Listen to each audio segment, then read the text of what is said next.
Bang, ada info lagi kalau Sudah dapat info belum, Bang? sudah dapat info belum terkait revisi dakwaannya Dr. Tifa sudah diserahkan oleh jaksa ke Pengadilan Negeri Jakarta Timur dan akan disidangkan kembali tanggal 6 Agustus. Ya, beberapa jam yang lalu saya baca berita di beberapa media mainstream seperti Kompas online, dinyatakan di situ bahwa hasil wawancara wartawan Kompas dengan pihak PN menyatakan bahwa PN sudah menerima pendaftaran dakwaan yang baru, bahkan sudah menetapkan sidang berikutnya di tanggal 6 Agustus. Ya. Artinya ini kan sesuai dengan kajian hukum saya bahwa putusan pra peradilan ini, putusan eksepsi ini ya, putusan perlawanan ini memang pada intinya menyebabkan dakwaan yang pertama dibatalkan hukum, tapi konsekuensinya ada dua pilihan. Pertama, kalau jaksa keberatan dengan substansi putusan sela, maka dia bisa mengajukan perlawanan atau banding ke pengadilan tinggi. Tapi kalau dia sepakat dengan beberapa kekeliruannya, maka dia bisa melakukan langkah perbaikan sesuai pasal 75. Jadi ini ada dua pilihan. Waktu itu juga saya sampaikan dengan melihat pertimbangan dari putusan sela, termasuk juga harapan dari korban, sebenarnya kita mengharapkan ya sudahlah diperbaiki saja. Kenapa? Namanya dakwaan semakin diperbaiki kan semakin sempurna. Bagus-bagus saja, semakin sempurna itu dakwaan, semakin baik putusan pokok perkara, ya. Jadi buat kami pilihan yang cukup baik ya adalah menyempurnakan dakwaan ya, dibanding memperdebatkan bahwa apa benar harus tidak boleh menggunakan dua kuhap lama dan kuhap baru. Itu kan perdebatan-perdebatan yang menurut saya akan jadi panjang ya. Sementara dari awal saya meyakini sesuai dengan asas lex oreo sebenarnya memang harus memilih ya. Jadi lebih kurang ini, pada saat sebuah perkara berjalan ternyata terjadi perubahan KUHP, maka ya seluruh penegak hukum harus memilih mana ketentuan yang paling meringankan, sifatnya meringankan di antara dua undang-undang KUHP lama dan baru ini. Nah, jadi nggak bisa kalau pilihannya yang meringankan berarti pilih salah satu dong. Nah, nggak bisa mencantumkan keduanya. Kemarin itu kan dicantumkan keduanya, itu membuat akhirnya ambigu. Apalagi dakwaan ini kan menjadi dasar pemeriksaan perkara, sehingga wajar saja kalau memang diminta untuk memilih salah satu, dan itu kan simpel. Tinggal tentukan mana yang meringankan, dirubah. Ya mau pasal 310 KUHP atau 433 KUHP baru. Hanya itu pilihannya. Nah, ternyata berdasarkan perkembangan yang kita dengar tadi kan dari beberapa media mainstream bahwa jaksa sudah bersikap, sudah memperbaiki dakwaan, bahkan hari kemarin sudah mendaftarkan secara resmi dan sudah keluar nomor perkara baru. Berdasarkan nomor perkara baru, majelis juga ternyata sudah ditunjuk, bahkan sudah menetapkan hari sidang. Ya, karena yang menetapkan hari sidang pasti majelis yang sudah ditunjuk dan dinyatakan itu tanggal 6 Agustus. Jadi menurut saya ini semua jalan yang memang sudah sesuai dengan kajian hukum saya, dan ini berjalan memang sesuai ketentuan sebagaimana mestinya. Tinggal kita dukung untuk segera penyelenggaraan sidang pemeriksaan dakwaan lagi di tanggal 6 Agustus nanti. Jadi Bang, terkait perbaikan tuntutan tadi Bang ya, tadi Al-Fatiri mengatakan bahwa harusnya bukan memperbaiki tapi melakukan banding. JPU melakukan banding, tanggapan Abang gimana Bang?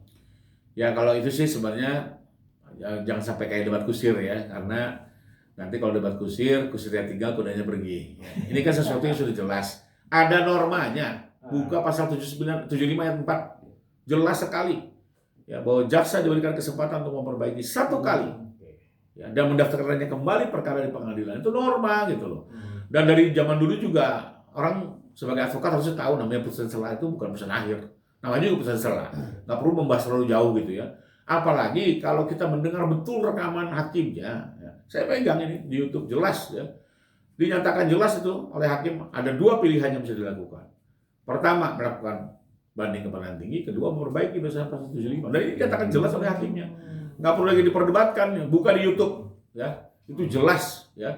Saya masih ingat kok itu di 1 jam menit ke 55 ya, geser 1 jam menit ke 50 langsung dengar sekali ya. Demikian proses ditutup, maka pada penuntut umum terdapat pilihan untuk mengajukan perlawanan ke pengadilan tinggi ya, atau melakukan perbaikan bersama pasal 75 ayat 4 dan pasal 75 ayat 4 bunyinya seperti yang tadi yang saya katakan. Jadi sudahlah, nggak perlu menyampaikan pendapat-pendapat yang menyesatkan masyarakat. Kita ini penegak hukum punya misi yang lebih besar ya, artinya kita berikan edukasi hukum pada masyarakat sebagai mestinya. Kita bukan bicara menang kalah benar salah, tapi bagaimana prosedur yang benar biar menjadi edukasi ya. Dan pembelaan bukan di sini, nanti pokok perkara kalau membela itu benar gitu ya. Kalau hanya berdebat di sini kan, dan sudah terjawab semua lah, jaksa sudah mendaftarkan lagi, jadi apapun yang disampaikan menjadi tidak berarti karena nyatanya jaksa sudah memperbaiki dan mendaftarkan kembali dan sudah ditetapkan hari sidang selesai. Berarti belum bisa bernapas lega Bang Tifa ya? Ya, maksudnya udah napas lega. Saya terus pikir kalau lagi. bernapas lega tiap hari akan bernapas lega ya, karena itu bagian dari cara kita bernapas yang harus lega ya. Tapi bahwa perkara ini belum selesai ya itu kenyataannya ya. Memang intinya kan tidak hanya dari pihak kami sebagai korban. Saya pikir masyarakat luas pun juga menginginkan masalah ini dibuka seterang-terangnya agar jelas ya apakah benar Presiden ke-7 kita ini benar-benar pernah menggunakan ijazah palsu atau selama ini justru beliau menjadi korban fitnah. Bahwa ijazahnya selama ini benar sah dikeluarkan oleh UGM. Ya ini kan gara-gara ini kan bukannya nama beliau dan keluarga loh yang tercemar. UGM pun juga ya jadi korban, KPU udah semua. Biar terang-benderang kita buka ya.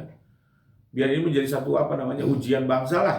Ya, apakah benar di era post-truth ini kita seperti negara-negara lain satu kebohongan yang diulang-ulang bisa jadi kebenaran yang menyesatkan masyarakat, atau justru sekarang momentumnya nih dengan konsep negara hukum, dengan upaya hukum yang tersedia justru kita lawan upaya-upaya yang mencoba memfitnah yang sebenarnya korbannya bukan hanya Pak Jokowi keluarga tapi juga seluruh masyarakat Indonesia karena mengkonsumsi berita yang nggak benar. Bahkan ini mempermalukan bangsa juga, gitu ya.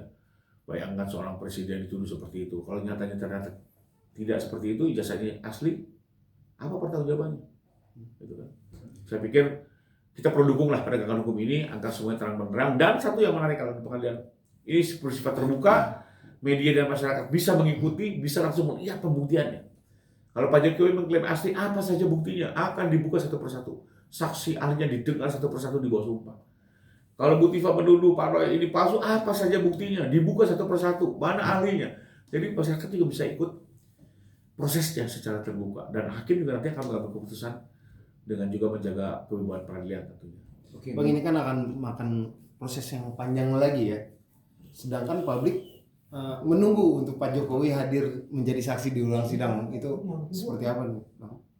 Ya kalau Pak Jokowi kan sesuai komitmen. Bahkan kemarin pun juga kalau putusan setelah itu menolak perlamanan atau eksepsi, mungkin minggu ini Pak Jokowi sudah jadi saksi gitu ya, karena Pak Jokowi sendiri menyatakan berulang baik kepada saya maupun juga di media bahwa beliau akan hadir ke pengadilan memberikan keterangan di peradilan ya, dan beliau juga akan hadir betul-betul seperti masyarakat biasa ya.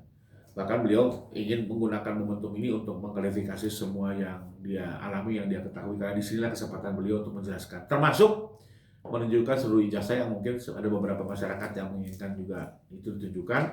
Pak Jokowi akan melakukannya tapi di forum pengadilan, karena ini kan forum yang tepat dan terhormat ya. Jadi Pak Jokowi betul-betul menunggu momentum untuk bisa hadir ke persidangan. Oke Bang, menarik sampai merinding dengan statement Abang. Memang harus ada titik kejelasan, apalagi ini kata fitnah.